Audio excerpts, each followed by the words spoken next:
Augusto, diversidad en el trabajo.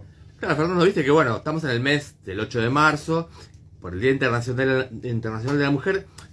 Viste que las páginas institucionales y redes sociales de las empresas y incluso de los sindicatos como que cada vez están poniendo más intensidad en un discurso contra la discriminación de género y también por la diversidad sexual, ¿no? Porque, por ejemplo, recordemos que el 7 de marzo es el día de la visibilidad lésbica, ¿no? Por ejemplo, si lo hubiéramos pensado hace unos 10 o 15 años, yo creo que desde las propias empresas y los gremios el planteo hubiera sido: estas cuestiones no tienen nada que ver con el ámbito laboral, o que tiene que ver esto con el gremio, ¿no? Sí, ni siquiera 10, 15, te digo, te vas 5 Sí. añitos para atrás y tampoco.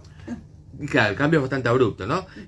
Hoy, por ejemplo, en empresas estatales se hacen capacitaciones sobre la problemática de la violencia machista, contra la discriminación a sexualidades diversas. Por ejemplo, en el ferrocarril es obligatoria una capacitación sobre la ley Micaela, ¿no? Sobre el tema de la violencia de género.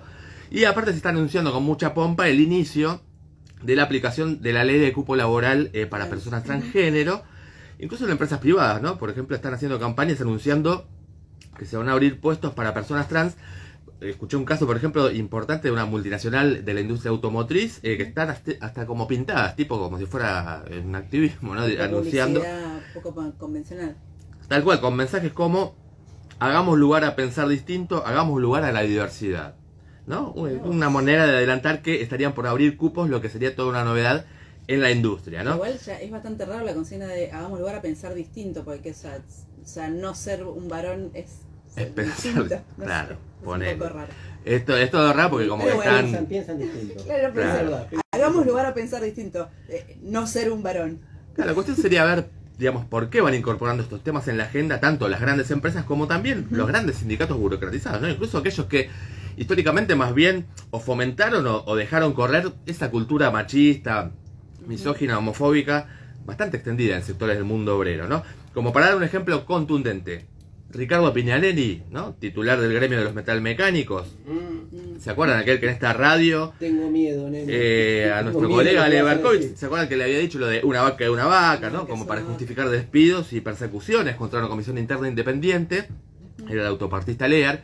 Bueno, lo imaginamos como alguien muy preocupado por la diversidad y las disidencias sexuales, ¿no? Y por los derechos del movimiento de mujeres. Violeta. Es muy difícil de imaginarlo. Sin embargo, el tipo se tomó el trabajo, que mucho no trabaja, de postear en redes sociales de ESMATA mensajes por el Día de la Mujer. Incluso hay un párrafo que tiene una frase, la verdad, muy peculiar, me llamó la atención, donde explica: el Consejo Directivo Nacional del ESMATA nunca en toda su historia invisibilizó a la mujer. Wow. O sea, ¿a qué viene la explicación Claro, de la no aclares aclaración? que oscurece. No aclares que oscurece, bastante cola de paja, ¿no? Y termina, bueno, coordona el mensaje con un feliz Día de la Mujer. Bueno, claro, Piñanelli es el modelo de burócrata sindical que siempre está como a tono con los cambios de política de las grandes patronales, ¿no? En este caso, las automotrices. Incluso en lo que estaba viendo en la web del ESMATA, también hay muchos discursos a favor de la extracción de litio, que es un poco medio que lo que se viene en la industria automotriz, ¿no? Pero digamos, ¿qué más hay detrás de estos cambios en el discurso de empresas y sindicatos burocráticos? Yo creo que por un lado hay algo que es insolayable, que es, digamos, las conquistas de algunos movimientos sociales como el de mujeres y de la comunidad LGTBI son tan profundos que tienen su expresión por ahí distorsionada, por ahí light, pero tienen expresión en esferas como la del trabajo, ¿no?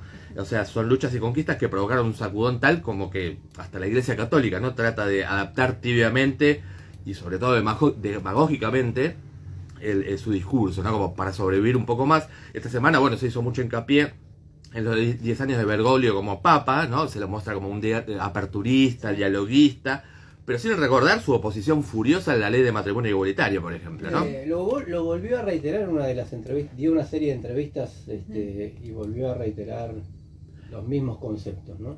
Tal cual. Tiene cosas progresistas, si querés, en el discurso social, pero ahí Claro, es un justo ahí no ortodoxo Sí, muy fuerte. muy firme, ¿no? Bueno, en el caso de las empresas también hay algunos cambios en la lógica productiva, ¿no? Por ejemplo, hay sectores del pensamiento neoliberal, de instituciones como por ejemplo el propio Banco Mundial, que pasaron a medir la homofobia en términos de cómo afectaría la productividad y al PBI, ¿no? Algo que algunos intelectuales señalan como una especie de homocapitalismo. Es un concepto muy interesante que esta semana lo desarrolla en La Izquierda Diario, una nota de Pablo Herón, la recomiendo. Si está muy buena, se llama homocapitalismo, inclusión o productividad, se pregunta. Muy buena nota y muy interesante porque, bueno, muestra que hay como un interés corporativo y económico en esta inclusión, ¿no? Aparentemente que promueven las empresas. Nunca me imaginé que podían llegar, no la leí, ¿Viste? lo voy a leer, que podían llegar a hacer ese Es cálculo. increíble. Claro. Pero sí. Bueno, para cerrar, digo, todo este discurso contra la discriminación y por tus derechos, ¿no? En la boca de la burocracia sindical y de las empresas, como que tiene una gran contradicción, ¿no? Porque choca con dos grandes discriminaciones en el ámbito laboral. Digamos, por un lado, la división entre precarizados y efectivos, ¿no? Muchas veces en una misma empresa conviven haciendo una misma tarea personal tercerizado con el de planta permanente, ¿no? Los precarizados por lo general ganan la mitad que los efectivos y muchas veces se les niega la representación sindical.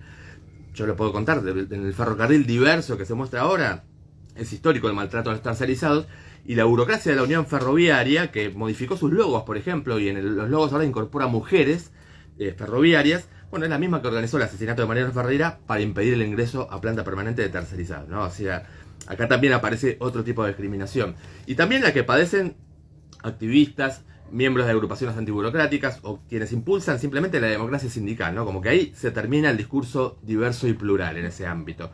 Yo creo que estos cambios en el mundo obrero expresan algo positivo, por supuesto, pero también exponen la hipocresía de quienes, haciendo mucha bandera de algunas inclusiones, esconden profundas discriminaciones. Auto Dorado.